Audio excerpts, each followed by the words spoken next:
The Art of War by Sun Tzu. Translated by Lionel Giles. Read by Net Narrator. Part 1. Laying Plans.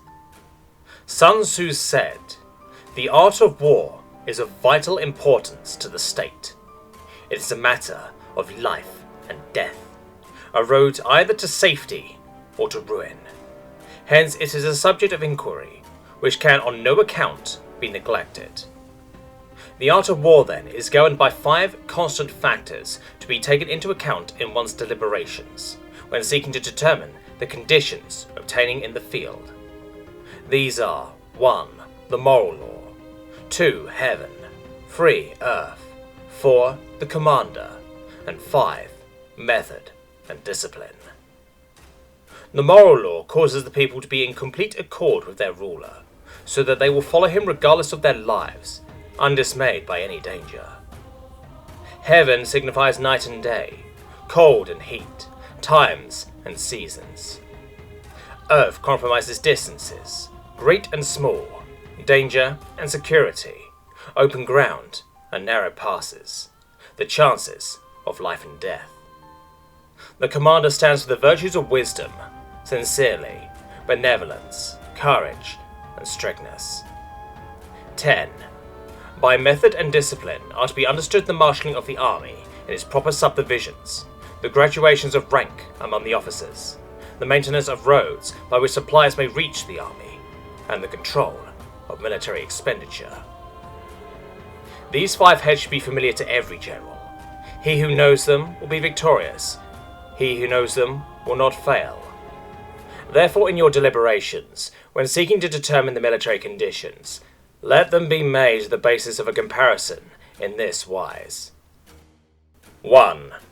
Which of the 2 sovereigns is imbued with the moral law? 2.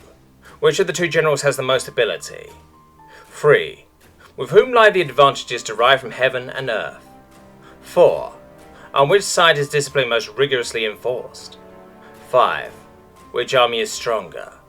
6. On which side are officers and men more highly trained? 7. In which army is there the greater constancy both in reward and punishment? By means of these 7 considerations, I can forecast victory or defeat. The general that hearkens to my counsel and acts upon it will conquer. Let such a one be retained in command. The general that hearkens not to my counsel, nor acts upon it, will suffer defeat. Let such a one be dismissed. While heeding the profit of my counsel, avail yourself also of any helpful circumstances over and beyond the ordinary rules. According as circumstances are favourable, one should modify one's plans. All warfare is based on deception. Hence, when able to attack, we must seem unable. When using our forces, we must seem inactive. When we are near, we must make the enemy believe we are far. When far away, we must make him believe we are near. Hold up baits to entice the enemy, feign disorder, and crush him. If he is secure at all points, be prepared for him. If he is in superior strength, evade him. If your opponent is of choleric temper, seek to irritate him. Pretend to be weak, that he may grow arrogant. If he has taken his ease, give him no rest. If his forces are united, separate them. Attack him where he is unprepared. Appear where you are not expected. These military devices leading to victory must not be divulged beforehand. Now the general who wins a battle makes many calculations in his temple ere the battle is fought. The general who loses a battle makes but few calculations beforehand. Thus do many calculations lead to victory, and few calculations to defeat. How much more no calculation at all? It is by attention to this point that I can foresee who is likely to win or lose. Part 2. Waging War. Sun Tzu said, "In the operations of war, where there are in the field 1,000 swift chariots, as many heavy chariots, and 100,000 mail-clad soldiers, with provisions enough to carry them 1,000 li, the expenditure at home and at the front, including entertainment of guests, small items such as glue and paint, and some spent on chariots and armour, will reach the total of 1,000 ounces of silver per day. Such is the cost of raising an army of 100,000 men. When you engage in actual fighting, if victory is long in coming, then men's weapons will grow dull, and their ardour will be damped. If you lay siege to a town, you will exhaust your strength. Again, if the campaign is protracted, the resources of the state will not be equal to the strain. Now when your weapons are dulled, your ardour damped, your strength exhausted and your treasure spent, other chieftains will spring up to take advantage of your extremity. Then no man, however wise, will be able to avert the consequences that must ensue. Thus, though we have heard of stupid haste in war, cleverness has never been seen associated with long delays. There is no instance of a country having benefited from prolonged warfare. It is only one who is thoroughly acquainted with the evils of war that can thoroughly understand the profitable way of carrying it on. The skillful soldier does not raise a second levy, neither are his supply wagons loaded more than twice. Bring war material with you from home, but forage on the enemy. Thus the army will have food enough for its needs.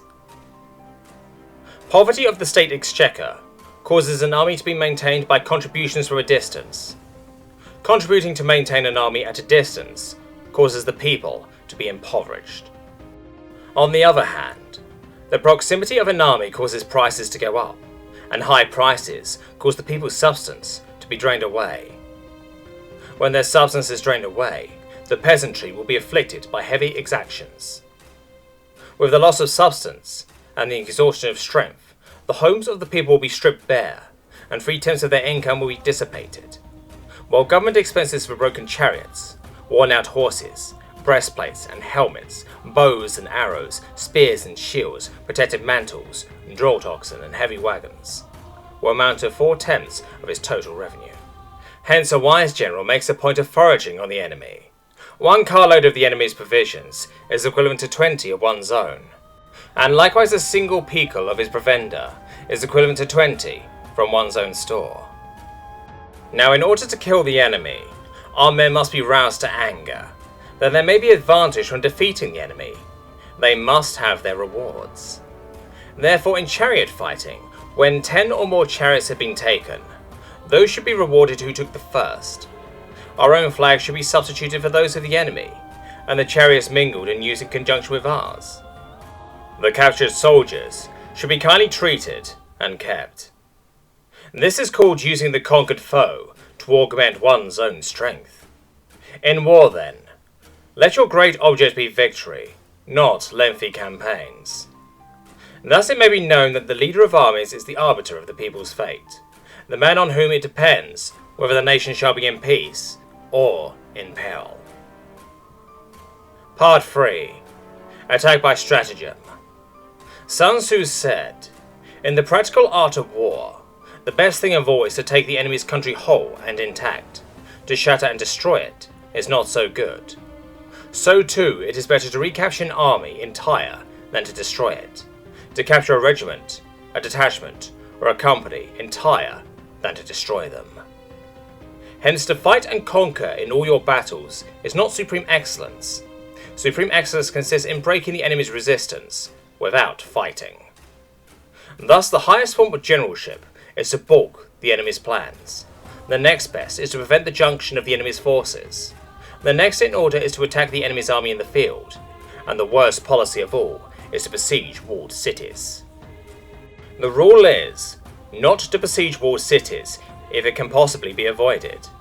The preparation of mantlets, movable shelters, and various implements of war will take up 3 whole months, and the piling up of mounds over against the walls will take 3 months more. The general, unable to control his irritation, will launch his men to assault like swarming ants, with the result that 1/3 of his men are slain, while the town still remains untaken.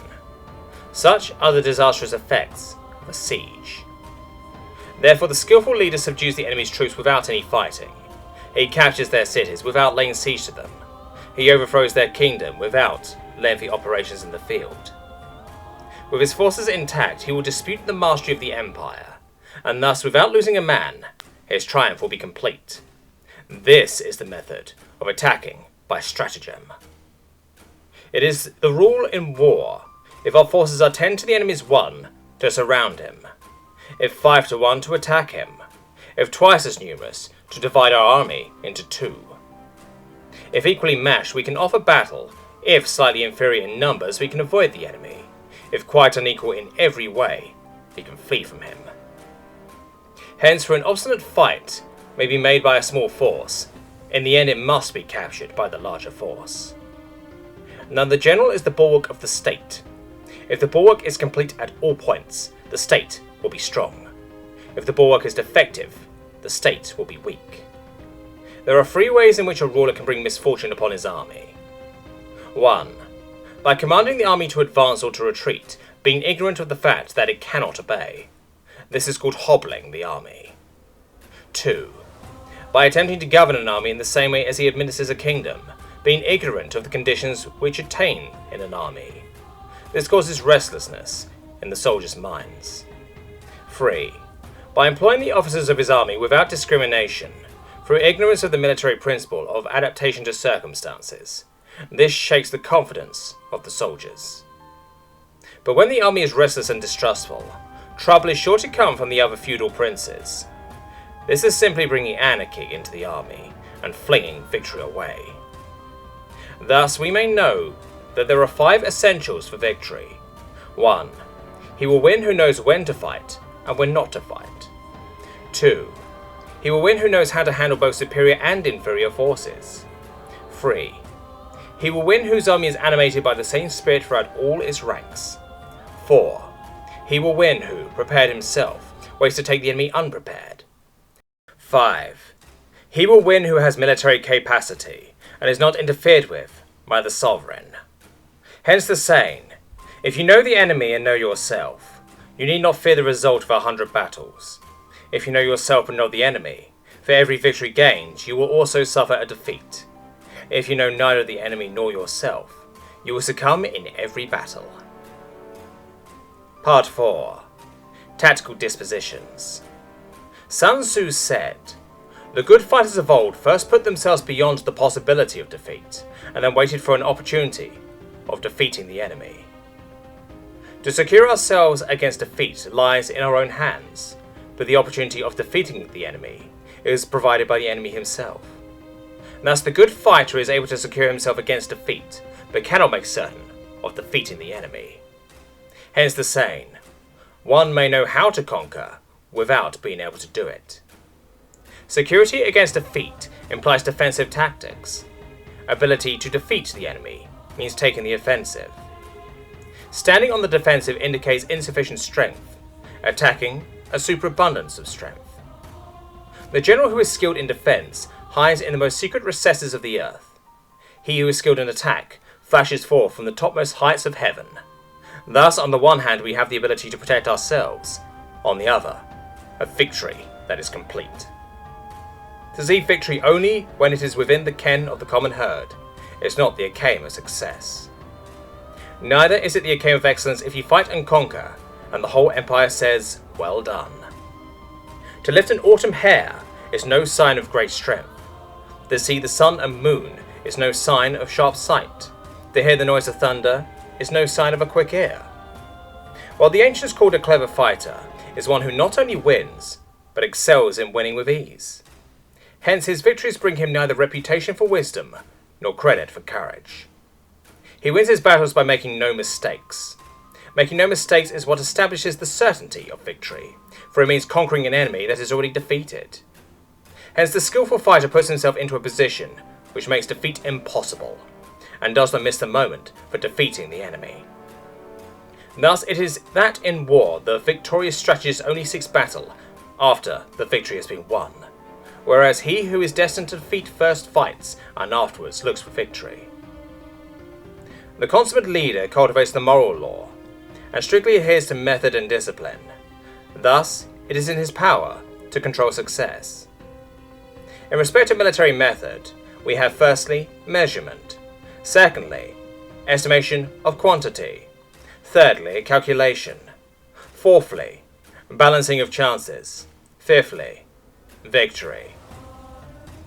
Measurement owes its existence to Earth.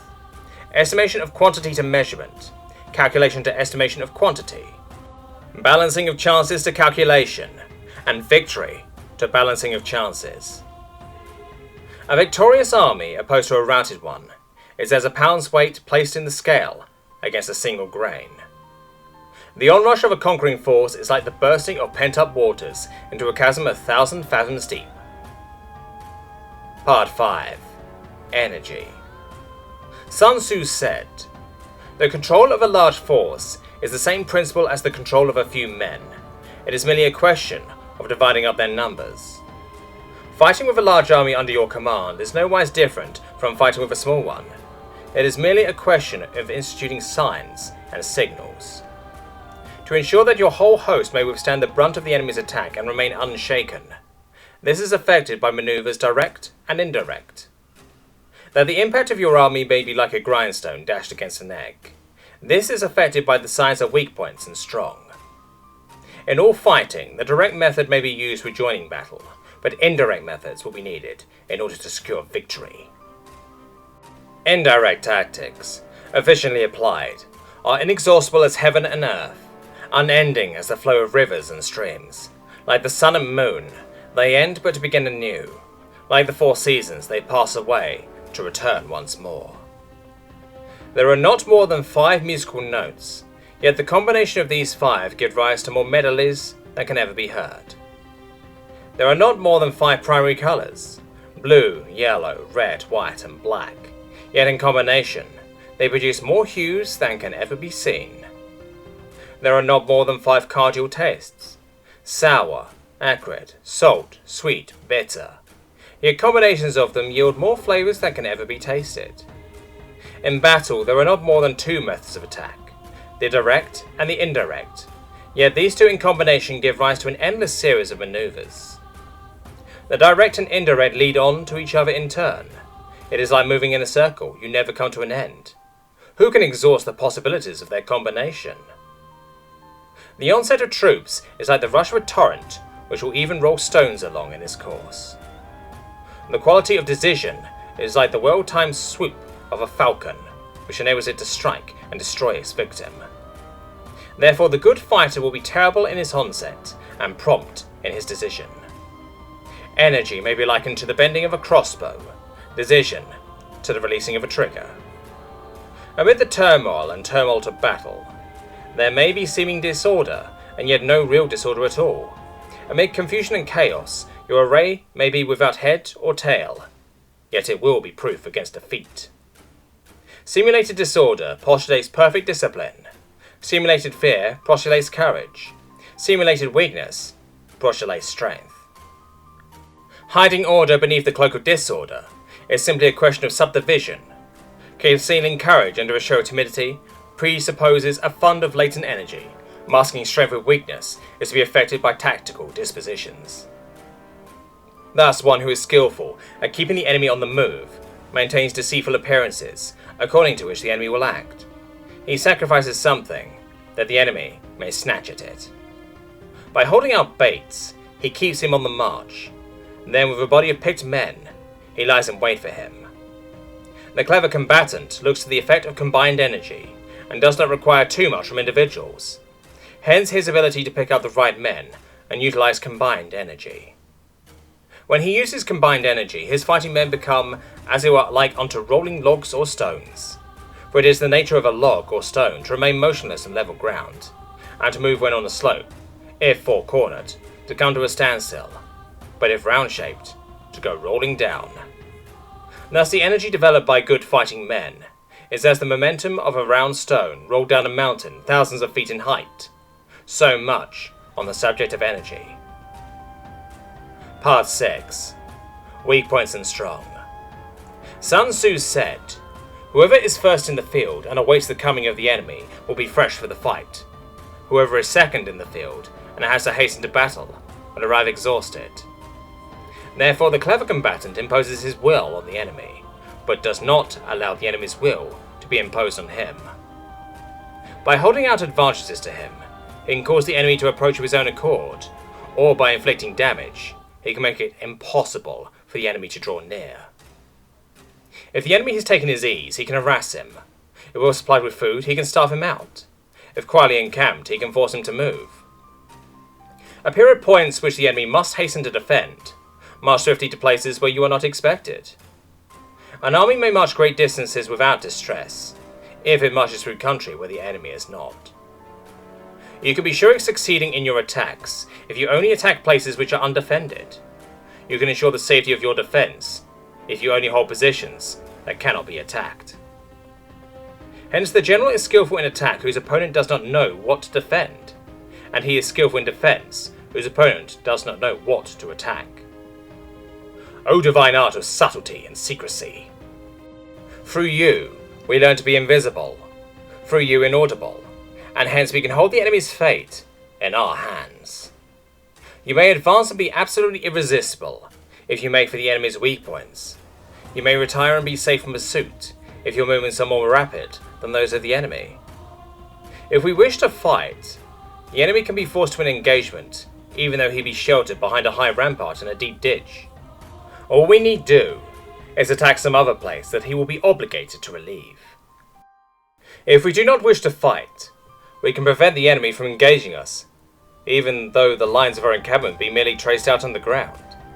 All we need do is throw something odd and unaccountable in his way. By discovering the enemy's dispositions and remaining invisible ourselves, we can keep our forces concentrated, while the enemy's must be divided. We can form a single united body, while the enemy must split up into fractions. Hence there will be a whole pitted against separate parts of a whole, which means that we shall be many to the enemy's few. And if we are able to thus attack an inferior force with a superior one, our opponents will be in dire straits. The spot where we intend to fight must not be made known, for then the enemy will have to prepare against a possible attack at several different points, and his forces being thus distributed in many directions, the numbers we shall have to face at any given point will be proportionally few. For should the enemy strengthen his van, he will weaken his rear. Should he strengthen his rear, he will weaken his van. Should he strengthen his left, he will weaken his right. Should he strengthen his right, he will weaken his left. If he sends reinforcements everywhere, he will everywhere be weak. Numerical weakness comes from having to prepare against possible attacks. Numerical strength from compelling our adversary to make these preparations against us. Knowing the place and time of the coming battle, we may concentrate from the greatest distances in order to fight. But if neither time nor place be known, then the left wing will be impotent to succour the right equally impotent to succour the left, the van unable to relieve the rear, or the rear to support the van. How much more so if the furthest portions of the army are anything under 100 li apart, and even the nearest are separated by several li? Though according to my estimate, the soldiers of you exceed our own in number, that shall advantage them nothing in the matter of victory. I say then that victory can be achieved.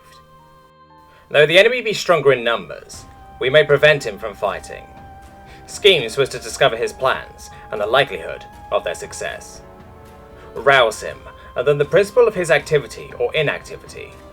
Force him to reveal himself, so as to find out his vulnerable spots. Carefully compare the opposing army with your own, so that you may know where strength is superabundant and where it is deficient. In making tactical dispositions, the highest pitch you can attain is to conceal them. Conceal your dispositions, and you will be safe from the prying of the subtlest spies, from the machinations of the wisest brains. How victory may be produced for them out of the enemy's own tactics, that is what the multitude cannot comprehend. All men can see the tactics whereby I conquer, but what none can see is the strategy out of which victory is evolved. Do not repeat the tactics which have gained you one victory, but let your methods be regulated by the infinite variety of circumstances. Military tactics are like unto water, for water in its natural course runs away from high places, and hastens downwards. So in war, the way is to avoid what is strong, and to strike at what is weak. Water shapes its course according to the nature of the ground over which it flows. The soldier works out his victory in relation to the foe whom he is facing. Therefore, just as water retains no constant shape, so in warfare there are no constant conditions. He who can modify his tactics in relation to his opponent, and thereby succeed in winning, may be called a heaven-born captain.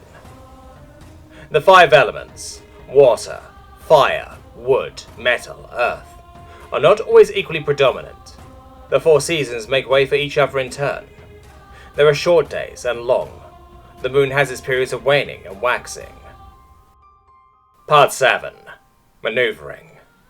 Sun Tzu said, in war, the general receives his commands from the sovereign. Having collected an army and concentrated his forces, he must blend and harmonize the different elements thereof before pitching his camp. After that comes tactical maneuvering, than which there is nothing more difficult. The difficulty of tactical maneuvering consists in turning the devious into the direct, and misfortune into gain. Thus, to take a long and circuitous route, after enticing the enemy out of the way, and those starting after him, to contrive to reach the goal before him, shows knowledge of the artifice of deviation. Maneuvering with an army is advantageous, with an undisciplined multitude, most dangerous. If you set a fully equipped army in march in order to snatch an advantage, the chances are that you will be too late. On the other hand, to detach a flying column for the purpose involves the sacrifice of its baggage and stores. Thus, if you order your men to roll up their buff coats and make forced marches without halting day or night, covering double the usual distance at a stretch, doing 100 li in order to wrest an advantage, the leaders of all your 3 divisions will fall into the hands of the enemy. The stronger men will be in front, the jaded ones will fall behind, and on this plan only 1/10 of your army will reach its destination. If you march 50 li in order to outmaneuver the enemy, you will lose the leader of your first division, and only half your force will reach the goal. If you march 30 li with the same object, 2/3 of your army will arrive. We may take it then that an army without its baggage train is lost. Without provisions it is lost. Without bases of supply it is lost. We cannot enter into alliances until we are acquainted with the designs of our neighbours. We are not fit to lead an army on the march unless we are familiar with the face of the country, its mountains and forests, its pitfalls and precipices, its marshes and swamps. We shall be unable to turn natural advantage to account unless we make use of local guides. In war, practice dissimulation, and you will succeed. Whether to concentrate or to divide your troops must be decided by circumstances. Let your rapidity be that of the wind, your compactness that of the forest. In raiding and plundering be like fire, its immovability like a mountain. Let your plans be dark and impenetrable as night, and when you move, fall like a thunderbolt. When you plunder a countryside, let the spoil be divided amongst your men. When you capture new territory, cut it out into allotments for the benefit of the soldiery. Ponder and deliberate before you make a move. He will conquer who has learned the artifice of deviation. Such is the art of maneuvering. The Book of Army Management says, on the field of battle, the spoken word does not carry far enough, hence the institution of gongs and drums. Nor can ordinary objects be seen clearly enough, hence the institution of banners and flags. Gongs and drums, banners and flags, are means by where the ears and eyes of the host may be focused on one particular point. The host thus forming a single united body, it is impossible either for the brave to advance alone, or for the cowardly to retreat alone. This is the art of handling large masses of men. In night fighting, then, make much use of signal fires and drums, and in fighting by day, of flags and banners, as a means of influencing the ears and eyes of your army. A whole army may be robbed of its spirit, a commander-in-chief may be robbed of his presence of mind. Now a soldier's spirit is keenest in the morning, by noonday it has begun to flag, and in the evening his mind is bent only on returning to camp. A clever general, therefore, avoids an army when its spirit is keen, but attacks when it is sluggish and inclined to return. This is the art of studying moods. Disciplined and calm, to await the appearance of disorder and hubbub amongst the enemy. This is the art of retaining self-possession. To be near the goal while the enemy is still far from it. To wait at ease while the enemy is toiling and struggling. To be well fed while the enemy is famished. This is the art of husbanding one's strength. To refrain from intercepting an enemy whose banners are in perfect order. to refrain from attacking an army drawn up in calm and confident array. This is the art of studying circumstances. It is a military axiom not to advance uphill against the enemy, nor to oppose him when he comes downhill. Do not pursue an enemy who simulates fight. Do not attack soldiers whose temper is keen. Do not swallow bait offered by the enemy. Do not interfere with an army that is returning home. When you surround an army, leave an outlet free. Do not press a desperate foe too hard. Such is the art of warfare. Part 8. Variation in Tactics. Sun Tzu said, "In war the general receives his command from the sovereign, collects his army, and concentrates his forces. When in difficult country, do not encamp. In country where high roads intersect, join hands with your allies. Do not linger in dangerously isolated positions. In hemmed-in situations, you must resort to stratagem. In desperate position, you must fight."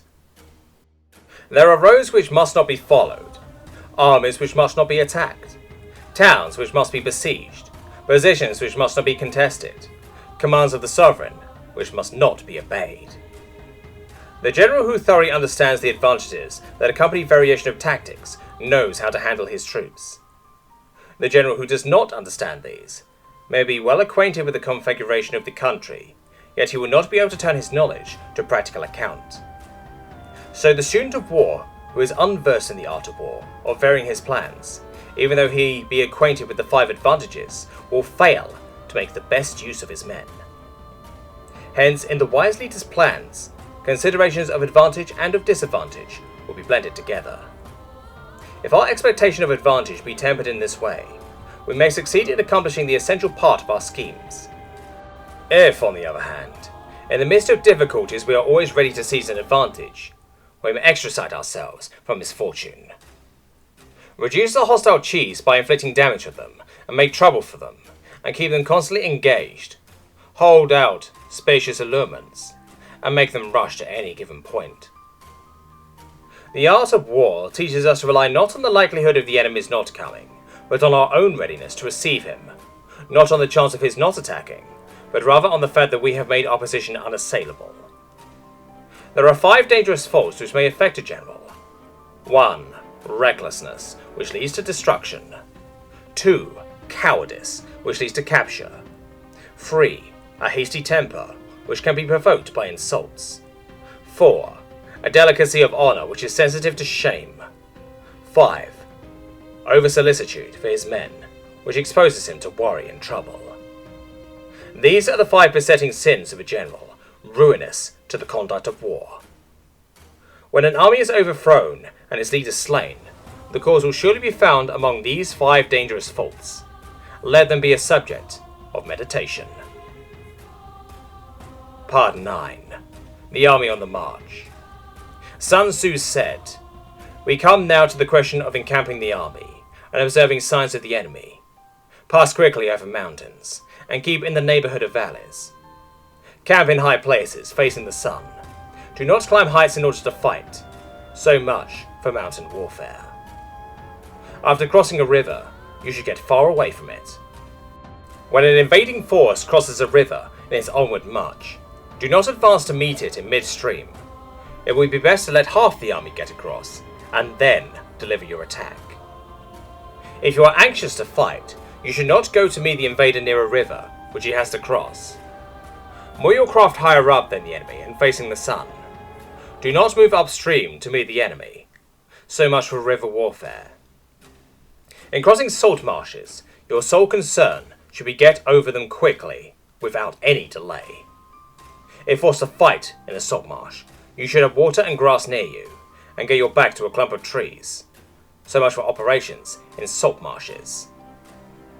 In dry, level country, take up an easily accessible position with rising ground to your right and on your rear, so that the danger may be in the front and safety lie behind. So much for campaigning in flat country.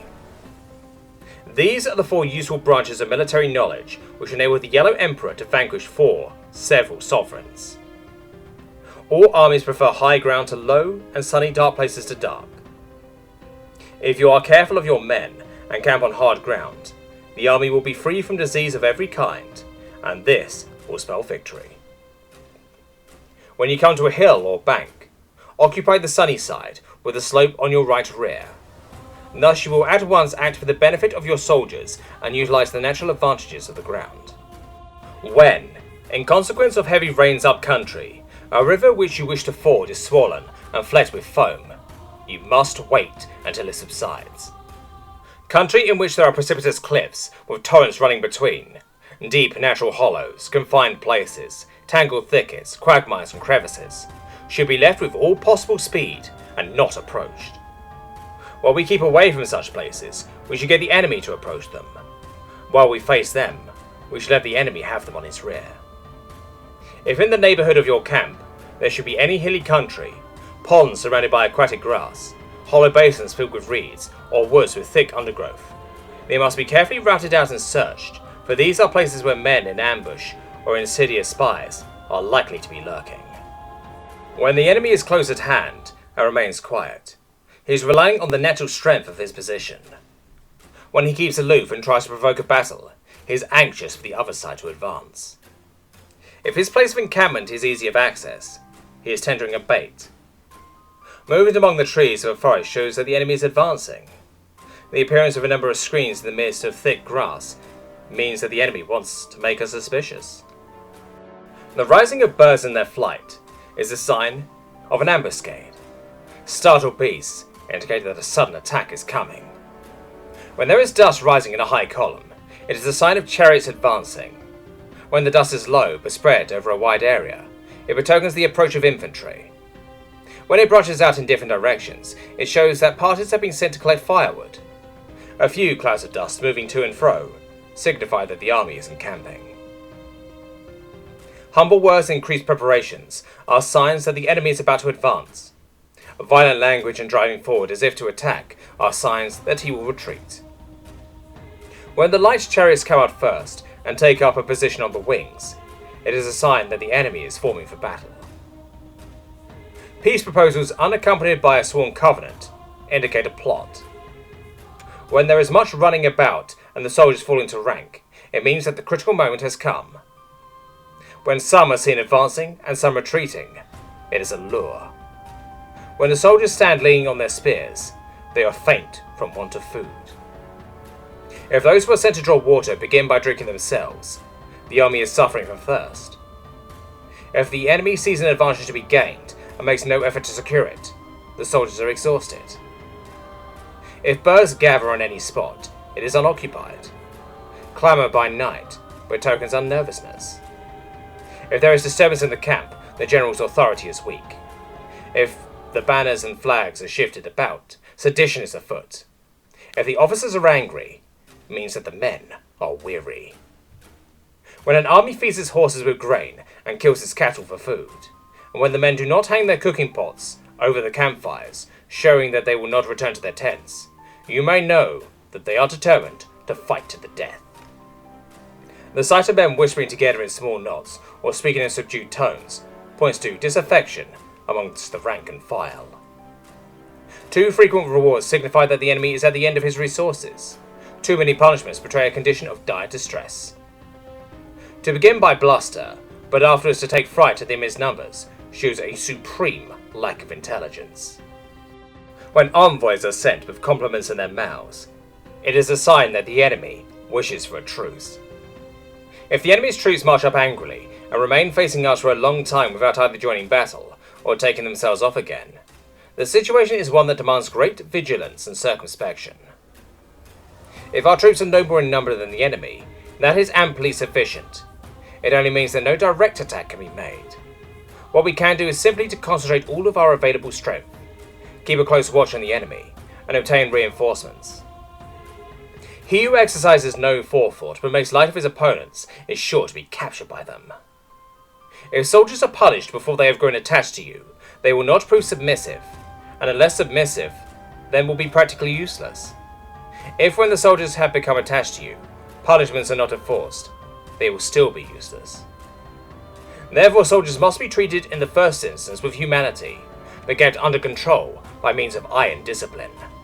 This is a certain road to victory. If in training soldiers' commands are habitually enforced, the army will be well disciplined. If not, his discipline will be bad. If a general shows confidence in his men, but always insists on his orders being obeyed, the gain will be mutual. Part 10. Terrain.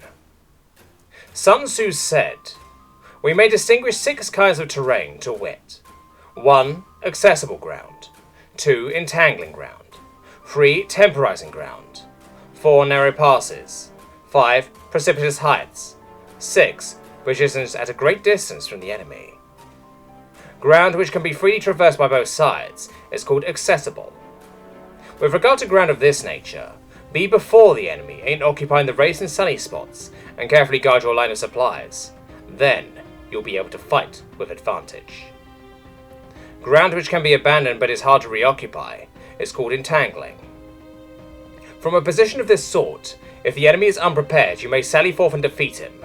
But if the enemy is prepared for your coming and you fail to defeat him, then, return being impossible, disaster will ensue. When the position is such that neither side will gain by making the first move, it is called temporizing ground. In a position of this sort, even though the enemy should offer us attractive bait, it will be advisable not to stir forth, but rather to retreat, thus enticing the enemy in his turn. When part of his army has come out, we may deliver our attack with advantage. With regard to narrow passes, if you can occupy them first, let them be strongly garrisoned and await the advent of the enemy. Should the army forestall you in occupying a pass, do not go after him if the pass is fully garrisoned, but only if it is weakly garrisoned. With regard to precipitous heights, if you are beforehand with your adversary, you should occupy the raised and sunny spots, and there, wait for him to come up. If the enemy has occupied them before you, do not follow him, but retreat and try to entice him away. If you are situated at a great distance from the enemy, and the strength of the 2 armies is equal, it is not easy to provoke a battle, and fighting will be to your disadvantage.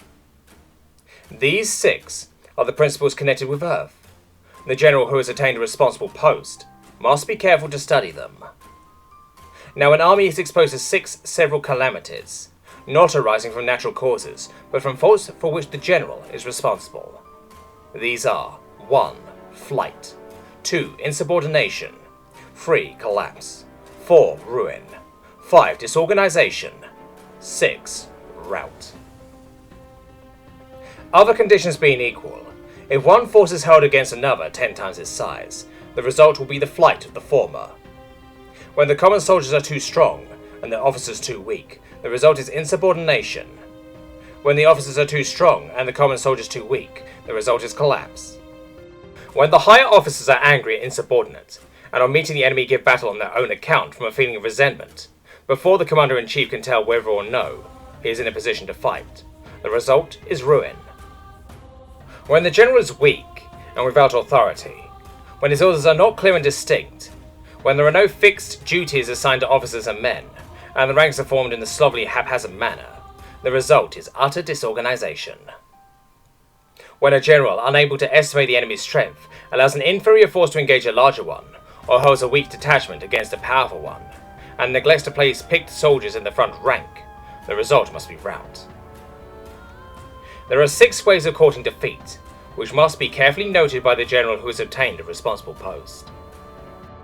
The natural formation of the country is the soldier's best ally, but the power of estimating the adversary, of controlling the forces of victory, and of shrewdly calculating difficulties, dangers and distances, constitutes the test of a great general. He who knows these things, and in fighting puts his knowledge into practice, will win his battles. He who knows them not, nor practices them, will surely be defeated. If fighting is sure to result in victory, then you must fight, even though the rule forbids it. If fighting will not result in victory, then you must not fight, even at the ruler's bidding. The general who advances, without coveting fame, and retreats without fearing disgrace, whose only thought is to protect his country and do good service for his sovereign, is the jewel of the kingdom. Regard your soldiers as your children, and they will follow you into the deepest valleys. Look upon them as your own beloved sons, and they will stand by you, even unto death. If, however, you are indulgent, but unable to make your authority felt, kind-hearted, but unable to enforce your commands, and incapable, moreover, of quelling disorder, then your soldiers must be likened to spoiled children. They are useless for any practical purpose. If we know that our own men are in a condition to attack, but are unaware that the enemy is not open to attack, we have gone only halfway towards victory. If we know that the enemy is open to attack, but are unaware that our own men are not in a condition to attack, we have gone only halfway towards victory. If we know that the enemy is open to attack, and also know that our men are in a condition to attack, but are unaware that the nature of the ground makes fighting impracticable, we have still gone only halfway towards victory. Hence, the experienced soldier, once in motion, is never bewildered. Once he has broken camp, he is never at a loss. Hence the saying, if you know the enemy and know yourself, your victory will not stand in doubt. If you know heaven and know earth, you may make your victory complete. Part 11. The 9 Situations. Sun Tzu said, "The art of war recognizes 9 varieties of ground. 1. Dispersive ground.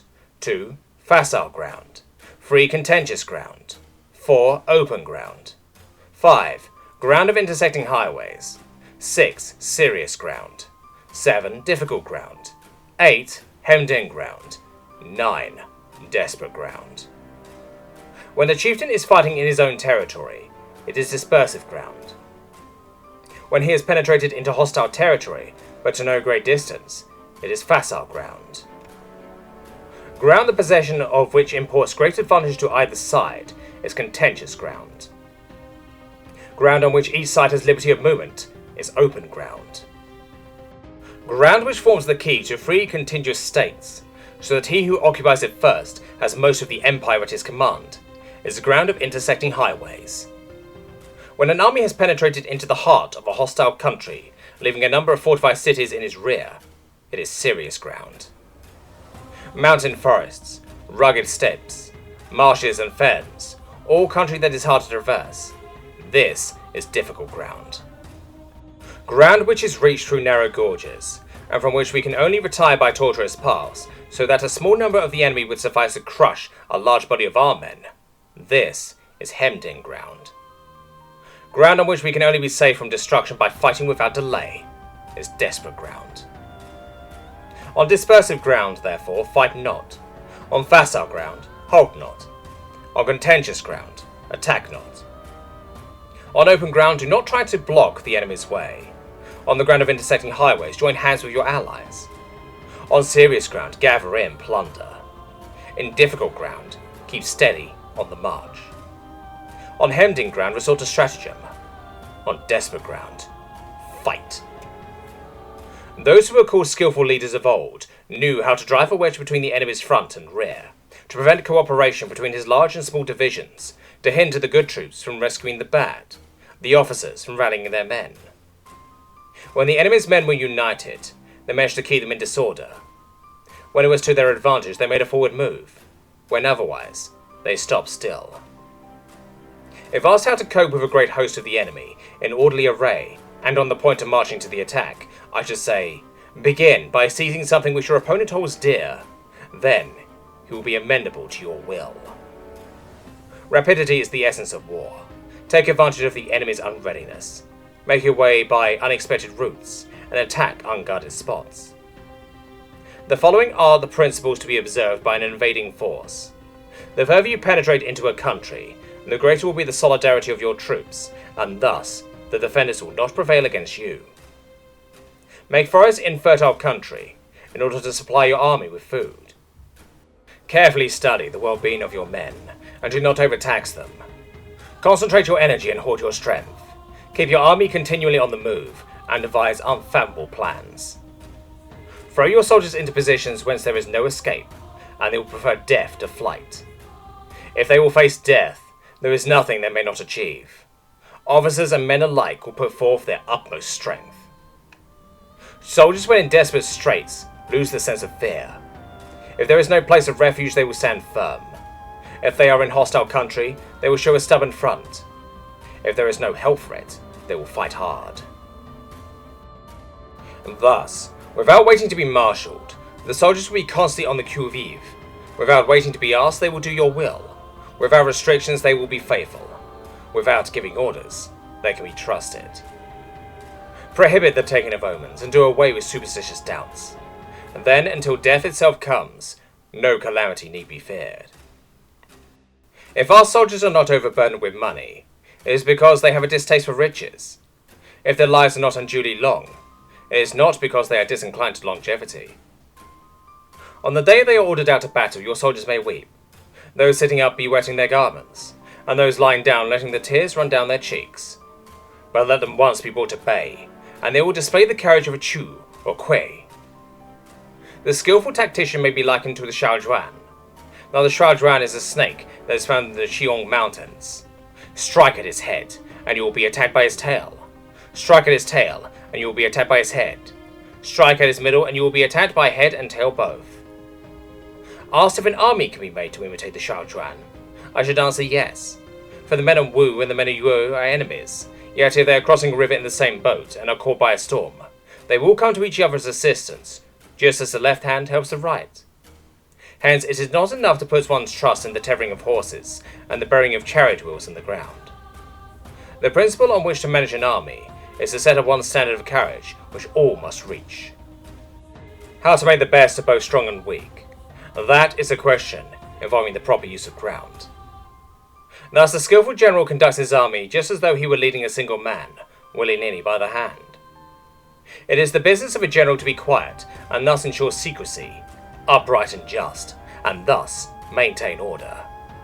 He must be able to mystify his officers and men by false reports and appearances, and thus keep them in total ignorance. By altering his arrangements and changing his plans, he keeps the enemy without definite knowledge. By shifting his camp and taking circuitous routes, he prevents the enemy from anticipating his purpose. At the critical moment, the leader of an army acts like one who has climbed up a height and then kicks away the ladder behind him. He carries his men deep into hostile territory before he shows his hand. He burns his boats and breaks his cooking pots, like a shepherd driving a flock of sheep. He drives his men this way and that, and nothing knows whither he is going. To muster his host and bring it into danger, this may be termed the business of the general. The different measures suited to the 9 varieties of ground, the expediency of aggressive or defensive tactics, and the fundamental laws of human nature, these are things that must most certainly be studied. When invading hostile territory, the general principle is that penetrating deeply brings cohesion. Penetrating but a short way means dispersion. When you leave your own country behind and take your army across neighborhood territory, you find yourself on critical ground. When there are means of communication on all 4 sides, the ground is one of intersecting highways. When you penetrate deeply into a country, it is serious ground. When you penetrate but a little way, it is facile ground. When you have the enemy's strongholds on your rear, and narrow passes in front, it is hemmed-in ground. When there is no place of refuge at all, it is desperate ground. Therefore, on dispersive ground, I would inspire my men with unity of purpose. On facile ground, I would see that there is a close connection between all parts of my army. On contentious ground, I would hurry up my rear. On open ground, I would keep a vigilant eye on my defences. On a ground of intersecting highways, I would consolidate my alliances. On serious ground, I would try to ensure a continuous stream of supplies. On difficult ground, I would keep pushing on along the road. On hemmed-in ground, I would block any way of retreat. On desperate ground, I would proclaim to my soldiers the hopelessness of saving their lives. For it is in the soldier's disposition to offer an obstinate resistance when surrounded, to fight hard when he cannot help himself, and to obey promptly when he has fallen into danger. We cannot enter into alliance with neighbouring princes until we are acquainted with their designs. We are not fit to lead an army on the march unless we are familiar with the face of the country, its mountains and forests, its pitfalls and precipices, its marshes and swamps. We shall be unable to turn natural advantages to account unless we make use of local guides. To be ignored in any of the following 4 or 5 principles does not befit a warlike prince. When a warlike prince attacks a powerful state, his generalship shows itself in preventing the concentration of the enemy's forces. He overawes his opponents, and their allies are prevented from joining against him. Hence, he does not strive to ally himself with all and sundry, nor does he foster the power of other states. He carries out his own secret designs, keeping his antagonists in awe. Thus he is able to capture their cities and overthrow their kingdoms. Bestow rewards without regard to rule. Issue orders without regard to previous arrangement, and you will be able to handle a whole army as though you had to do with but a single man. Confront your soldiers with the deed itself. Never let them know your design. When the outlook is bright, bring it before their eyes, but tell them nothing when the situation is gloomy. Place your army in deadly peril and it will survive. Plunge it into desperate straits, and it will come off in safety. For it is precisely when a force has fallen into harm's way that it is capable of striking a blow for victory. Success in warfare is gained by carefully accommodating ourselves to the enemy's purpose. By persistently hanging on the enemy's flank, we shall succeed in the long run in killing the commander-in-chief. This is called ability to accomplish a thing by sheer cunning. On the day that you take up your command, block the frontier passes, destroy the official tallies, and stop the passage of all emissaries. Be stern in the council chamber so that you may control the situation. If the enemy leaves a door open, you must rush in. Forestall your opponent by seizing what he holds dear, and subtly contrive to time his arrival on the ground. Walk in the path defined by rule, and accommodate yourself to the enemy until you can fight a decisive battle. At first, then, exhibit the coyness of a maiden until the enemy gives you an opening. Afterwards, emulate the rapidity of a running hare, and it will be too late for the enemy to oppose you. Part 12. The Attack by Fire. Sun Tzu said, "There are 5 ways of attacking with fire. The first is to burn soldiers in their camp. The second is to burn stores. The third is to burn baggage trains. The fourth is to burn arsenals and magazines. The fifth is to hurl dropping fire amongst the enemy." In order to carry out an attack, we must have means available. The material for raising fire should always be kept in readiness. There is a proper season for making attacks with fire, and special days for starting a conflagration. The proper season is when the weather is very dry. The special days are those when the moon is in the constellations of the sieve, the wall, the wing of the crossbar, for those 4 are all days of rising wind. In attacking with fire, one should be prepared to meet 5 possible developments. 1. When fire breaks out inside the enemy's camp, respond at once with an attack from without. 2. If there is an outbreak of fire but the enemy's soldiers remain quiet, bide your time and do not attack. 3. When the force of the flanks has reached its height, follow it up with an attack, if that is practicable. If not, stay where you are. 4. If it is possible to make an assault with fire from without, do not wait for it to break out within, but deliver your attack at a favourable moment. 5. When you start a fire, be to windward of it. Do not attack from the leeward. A wind that rises in the daytime lasts long, but a night breeze soon falls. In every army, the 5 developments connected with fire must be known, the movements of the stars calculated, and a watch kept for the proper days. Hence, those who use fire as an aid to the attack show intelligence. Those who use water as an aid to the attack gain an ascension of strength. By means of water, an enemy may be intercepted, but not robbed of all his belongings. Unhappy is the fate of one who tries to win his battles and succeed in his attacks without cultivating the spirit of enterprise, for the result is waste of time and general stagnation. Hence the saying, the enlightened ruler lays his plans well ahead. The good general cultivates his resources. Move not unless you see an advantage. Use not your troops unless there is something to be gained. Fight not unless the position is critical. No ruler should put troops into the field merely to gratify his own spleen. No general should fight a battle simply out of pique. If it is to your advantage, make a forward move. If not, stay where you are. Anger may in time change to gladness. Vexation must be succeeded by content. But a kingdom that has once been destroyed can never come again into being, nor can the dead ever be brought back to life. Hence the enlightened ruler is heedful, and the good general full of caution. This is the way to keep a country at peace and an army intact. Part 13. The Use of Spies. Sun Tzu said, "Raising a host of 100,000 men and marching them great distances entails heavy loss on the people and a drain on the resources of the state.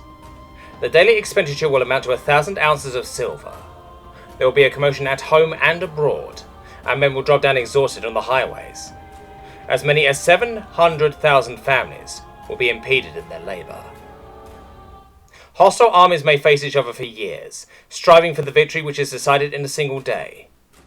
This being so, to remain in ignorance of the enemy's condition, simply because one grudges the outlay of 100 ounces of silver in honours and emoluments, is the height of inhumanity.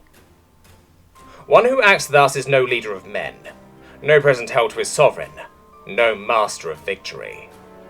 Thus, what enables the wise sovereign and the good general to strike and conquer and achieve things beyond the reach of ordinary men is foreknowledge. Now, this foreknowledge cannot be elicited from spirits. It cannot be attained inductively from experience, nor by any deductive calculation. Knowledge of the enemy's dispositions can only be attained from other men.